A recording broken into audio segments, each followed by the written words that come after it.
To remove the fan duct, first remove the access panel. Free the power supply connector from the cable guides on the side of the fan duct. Pull out on the two retaining tabs for the fan duct, and pull the fan duct out of the PC.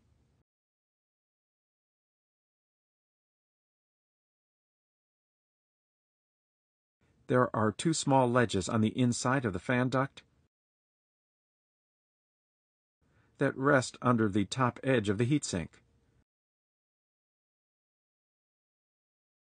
To replace the fan duct, align the fan duct approximately into place. Pull out on the retaining tabs for the fan duct, and press the fan duct down until the tabs snap into place over the edge of the heatsink. Replace the power supply connector into the cable guides on the side of the fan duct.